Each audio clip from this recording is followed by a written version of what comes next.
एक पूरी तरह जख्मों से भरा हुआ शेर उन दोनों भाइयों को घूर रहा था। बड़ा भाई डर के बावजूद छोटे भाई के सामने खड़ा हो गया, लेकिन पता नहीं क्यों उसने अपने हाथ में पकड़ी हुई शिकार वाली बंदूक नीचे कर दी। वो शेर, जो अभी तक बेहद खतरनाक लग रहा था, मानो उस लड़के में कोई अपनापन महसूस कर रहा हो, धीरे धीरे उसका गुस्सा शांत होने लगा। लेकिन बड़े भाई ने कभी नहीं सोचा था कि अचानक एक गोली की आवाज इस पल को तोड़ देगी। ये गोली उनके पिता ने चलाई थी, जो सीधे शेर के शरीर में जा लगी। अभी अभी शांत हुआ शेर फिर से भड़क उठा। जान खतरे में होने के बावजूद बड़ा भाई छोटे भाई को भागने के लिए चिल्लाता रहा। तभी पिता ने दूसरी गोली भी चला दी। दोनों गोलियां शेर को लगीं, लेकिन वो उसे गिराने के लिए काफी नहीं थीं, बस उसे और ज्यादा घायल और गुस्सैल बना दिया। गुस्से में शेर ने हमला कर दिया।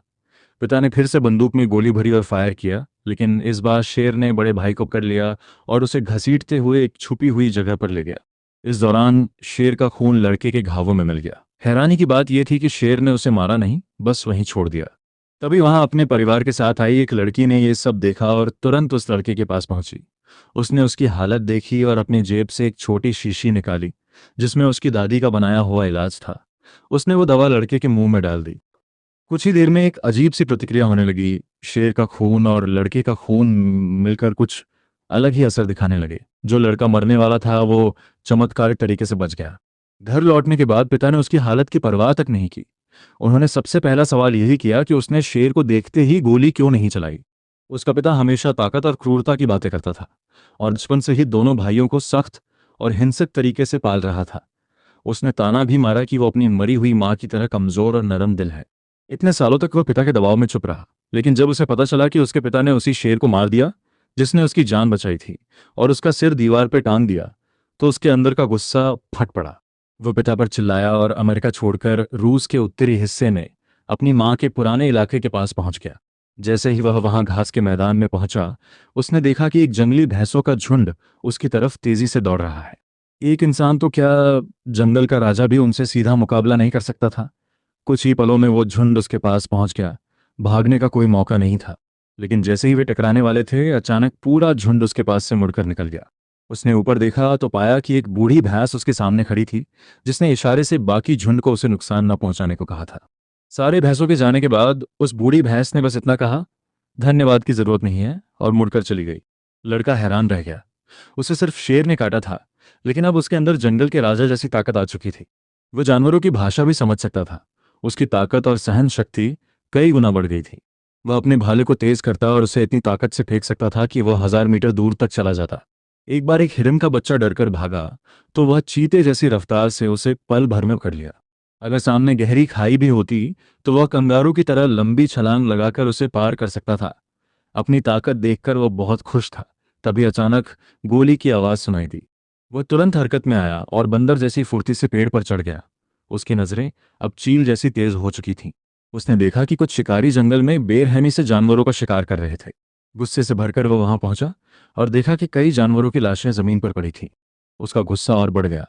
तभी वे शिकारी उसके सामने आ गए और बंदूक तानकर बोले, यहां से निकल जाओ, हमारे काम में दखल मत दो। ये सुनकर वह और भड़क गया। उसने चुपचाप जमीन से एक चाकू उठाया और सीधे एक शिकारी पर फेंक दिया। फिर हाथों हाथ बाकी दो को भी खत्म कर दिया। उस दिन के बाद उसने ठान लिया कि वह जंगल के जानवरों की रक्षा करेगा। वो खुद भी एक शिकारी बन गया, लेकिन इंसानों का शिकारी। 10 सालों में उसने अनगिनत शिकारियों को मार गिराया, लेकिन आखिरकार इतने लोगों को मारने के अपराध में उसे पकड़ लिया गया और रूस की सबसे खतरनाक जेल में डाल दिया गया। ये जेल एक सख्त सीमा पर थी, जहां सिर्फ सबसे बड़े अपराधियों को रखा जाता था। लेकिन उसे कोई डर नहीं था, क्योंकि वह वहां जानबूझकर आया था। वह पलटकर उन दोनों गार्ड्स पर टूट पड़ा और उन्हें जोरदार घूंसे मारे, जिससे जेल में अफरा तफरी मच गई। उसकी ताकत देखकर जेल के मुखिया ने उसे अपने पास बुलाया और कहा कि वो उसका आदमी बन जाए। क्रेवन ने सिर झुकाकर हामी भर ली, लेकिन यह सिर्फ एक चाल थी। असल में उसकी नजर फर्श पर पड़ी एक अजीब सी चीज पर थी, जो किसी जानवर के दांत जैसी दिख रही थी। वह उसे हथियार बनाना चाहता था। जैसे ही मौका मिला, उसने उस दांत को उठाया और उसी से 2 गार्ड्स को खत्म कर दिया।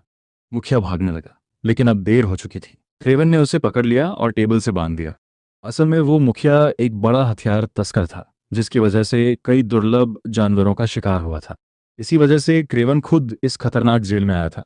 वह दरवाजे पर खड़े गार्ड को धक्का देकर आगे बढ़ा और मुखिया को खत्म करने के बाद दीवार पर छिपकली की तरह चढ़ गया। उसने ताकत से छत की खिड़की तोड़ी और बाहर निकल आया। फिर सामने की इमारत पर छलांग लगाई, लेकिन तभी स्पॉटलाइट ने उसे देख लिया। पूरी सुरक्षा टीम अलर्ट हो गई।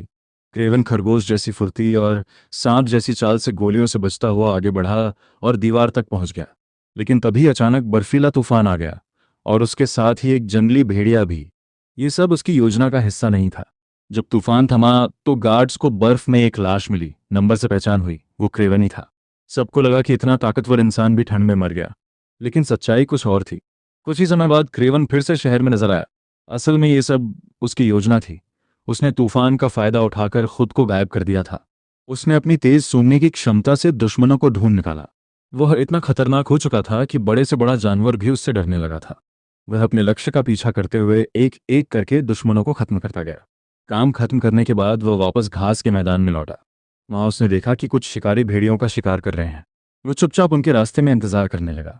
शिकारियों को लगा कि वह कोई आम इंसान है जिसे आसानी से डराया जा सकता है, लेकिन उन्होंने उसकी असली ताकत को कम आंका। क्रेवन एक गुस्से से भरे जानवर की तरह उन पर टूट पड़ा और कुछ ही मिनटों में पूरी टीम को खत्म कर दिया। पिकअप गाड़ी का नेता घबराकर भाग निकला, लेकिन क्रेवन ने उसकी गाड़ी का नंबर नोट कर लिया। जब वो भागा हुआ नेता अपने बेस पर पहुंचा, तभी एक तीर आकर उसे लगा। क्रेवन ने उसे भी अपनी सूची से हटा दिया और जाते जाते उसने बस इतना कहा, दरवाज़ा बंद करना मत भूलना। इसके बाद क्रेवन एक महिला के सामने आया और अपनी पुरानी खास कार्ड दिखाया। महिला ने जैसे ही कार्ड देखा, उसे एहसास हो गया ये वही लड़का है जिसे बचपन में शेर उठा ले गया था।